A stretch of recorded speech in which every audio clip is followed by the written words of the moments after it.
But once you see that, or once you understand what 9/11 is, or you understand any one of these events, then once you understand that they do this, you can never look at the next event in the same way. It doesn't mean that you just think every single event is always that, because organic things can happen and not everything is going to be contrived.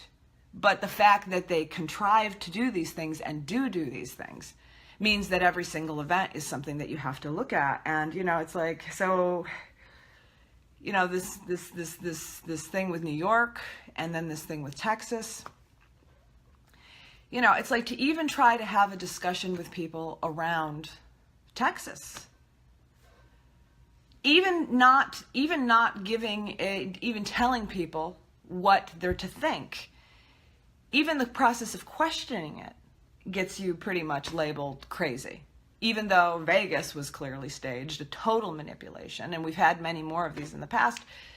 And I'm looking at Texas, and Texas was, you know, I put up over on my Twitter account the very first reports out of Texas, headlined, reported on the media, reported on the mainstream media news, was that the authorities gave chase, the police cornered the suspect, and Breitbart had the headline, you can see the snap of it, police killed shooter in Texas. All over the media, there were reports that the police had chased or killed or had apprehended the shooter. That was the story that initially was reported, that was supposedly reported to the mainstream media from the authorities. And that story has evolved to have no police involved whatsoever, police not even being on the scene, and then to have two citizen rescuers chase this guy after one of them, who was unidentified for 2 days. Stephen Williford was unidentified for 2 days. The guy who allegedly shot the shooter. His name wasn't mentioned, even though he lived across the street from the church and allegedly shot the guy. 2 days he was the neighbor, that guy, whatever. So he allegedly shoots him twice. And then they go on a high-speed chase for 11 miles at 95 miles an hour. The police never join in. Stephen Wilford says he flips the car. The car's not... He hit a stop sign, flipped the car, it drove into a ditch. There's no ditch, no picture of the stop sign, and the car's not flipped over. And all of the initial reports said that the police had cornered him. And the guy said, well, we had the guns on him and there's no movement in the car. We didn't see any movement in the car. But apparently, according to police, then the guy shot himself in the head in the car. But they didn't see any movement in the car. It's just, and then the rescue scenes.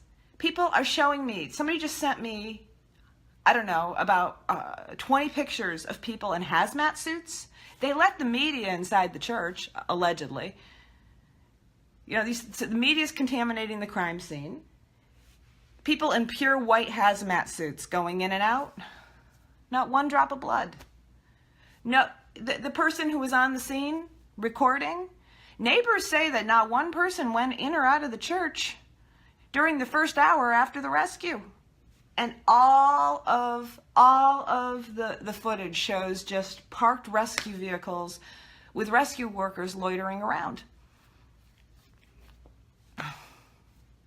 So, you know, people can believe what they want when you witness those kind of crazy things that don't really align with what they're telling. But the fact that people won't even look at it, or they just defer to a narrative. And even though the story has changed, it has contradicted itself, that the witnesses say one thing and then in the next interview completely contradict what they said in the last interview. That none of these people who supposedly lost their daughters have a shed of a tear, that they're all, some of them are laughing and smiling. It all adds up to a picture that doesn't make much sense. And, you know, I don't want to get into hyperanalyzing that story, because you could spend your life debunking the kind of the contradictions and things that make no sense in these stories. But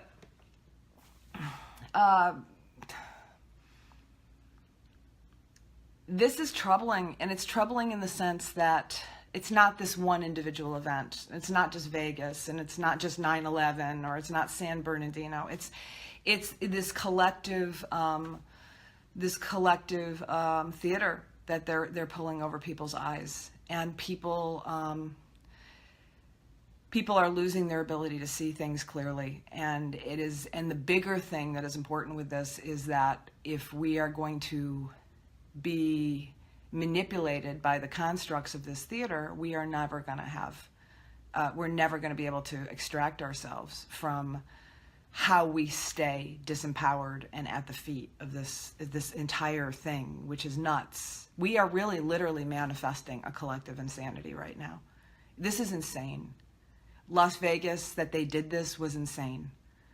Not the people who point out that they did it. The people who are pointing out the manipulation and showing you the evidence that you can see before your very eyes are not insane. The insanity is with the people implementing this, and the insanity is the people who have lost their ability to think independently, that they cannot see such blatant and clear evidence that is right before your very eyes. And that in the way that people have to bend and pretzel themselves and disregard logical, objective evidence to keep the fake mindset that they are somehow attached to, because people protect that mindset. They protect it because in order to accept the things that people are observing and showing people about how far this has gone, that is the real barrier. It's not that we don't, it's not the evidence. It's not that we don't have a huge compilation of logical, real, tangible evidence that demonstrates that these things are done and these manipulations do occur. It's not the evidence. It's the mindset. It's the fear. It's the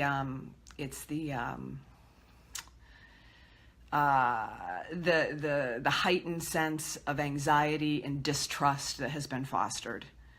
And so the thing we have to do now is we've got to let go of all this hate and division that we have between each other. We have got to let go of this whole partisan thing and the whole Trump-Clinton thing. I don't care about Hillary Clinton or Donald Trump anymore.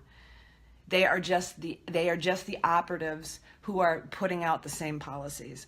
Same with Obama, same with Bernie Sanders. When Bernie Sanders is saying the same lies around as Dick Cheney around a Russia story that was made up so that the Department of Homeland Security could take more control over our elections, hide the crime of internal fraud, advance more public acquiescence to more expansion of war that will put us into conflict with Russia, demonize people who speak truth to power as enemies of the state.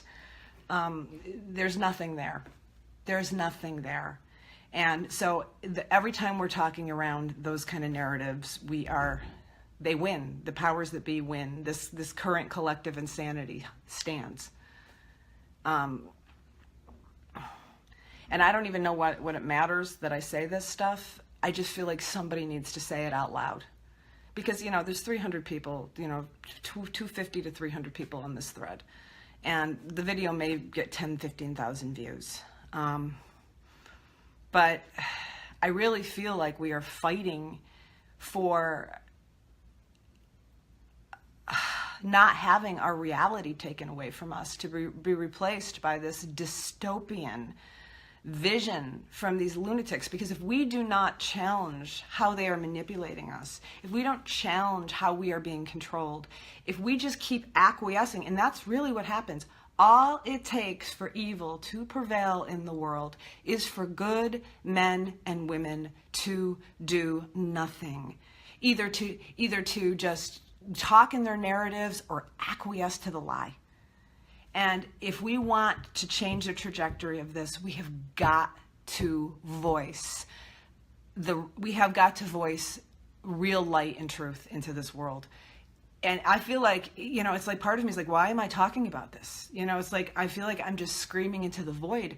I feel like I'm trying to preserve I'm feeling like I'm trying to preserve a sense of what is real. before it is completely extracted. I mean, they really want to move forward with more control through technology, through surveillance, through facial recognition, through control of our movements, to a point where this point in the matrix is going to seem free in 10 or 20 years. We are moving into it. And if we don't collectively stand right now, and find our voice and keep staying silent in this, and let them, when we allow them to manifest the kind of theater where they can literally put dummies in wheelbarrows and pretend that's a rescue of a mass shooting, and we don't say anything and we don't laugh at it, what is wrong with us? That makes us complicit in the lie. And everybody's so afraid that they're going to offend somebody, or the groupthink, or to be labeled crazy or a tinfoil hat. And so and so it's just exactly how they control people. It's a brainwashing technique. It's repeat a lie often enough and consistently enough, and it becomes truth. And it has happened in every aspect of the public arena. It has happened around all the wars we fought, which are all constructed on lies. And this economy of lack that has been created, when there is enough abundance for everybody to be fed, and that we can live in ways that are sustainable, that do not tear down everything around us and poison everything that we touch. But every narrative, literally every narrative around every important issue, is literally a constructed lie. And a lot of the events that we talk around have been manufactured and aren't even real. And there is so much silence in the face of this. There's just so much silence. It's like they're literally taking our minds away from us right now. And the public is so distracted or in fear or so anxiety or in survival mode. I understand that one. If you're in survival mode and you're just trying to feed your kids, I get that shit. But is this what we're gonna do? Is all we have some kind of like acquiescence to some lame campaign political slogans that to try to get people elected who are going to be impotent to do any kind of change, because the change can't happen through that. It has to happen through us moving in and creating a different reality. We have to believe a different reality is possible. We have not to vest in this lie and envision and reach out in ways of love, community, and truth. And has to be an individual, collective evolution, which will touch the many, because there is no way, there is no resistance to a mob that has nukes. There's no resistance to that. There's no resistance. The only power we have is within our own minds, and our refusal to give up our minds and our lives to the way that they want to narrow and confine us.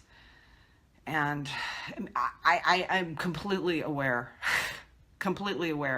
that this may be just a total futile effort to screaming into the void, and the population will have to go through this next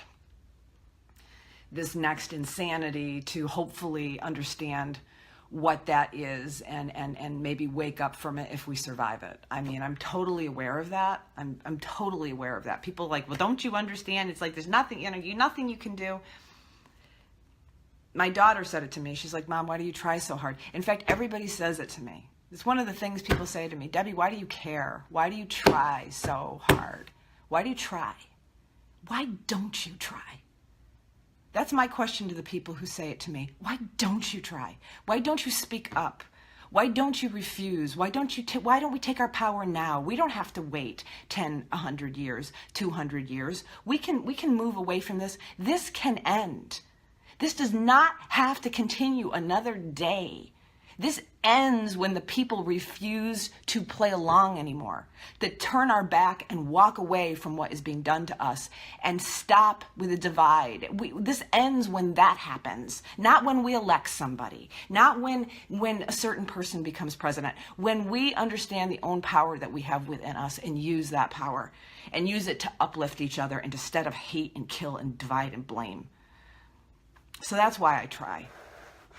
And I had to say something today, because I've just been laying awake all night thinking about all the TVs that I have seen, walking by, all the bars that I've walked by, all the things, and everybody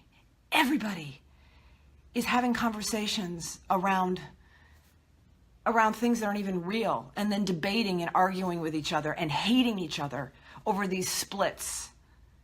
It's so sick. It's just sick. All right, I've got to get on the road. I've got to get up to Vermont. I need to get around some sane thinking people and unplug from the Borg. I love you guys. Thank you for listening to me rant and spew, but I don't know. I just, if I could leave and go to another planet right now, I would. Peace out.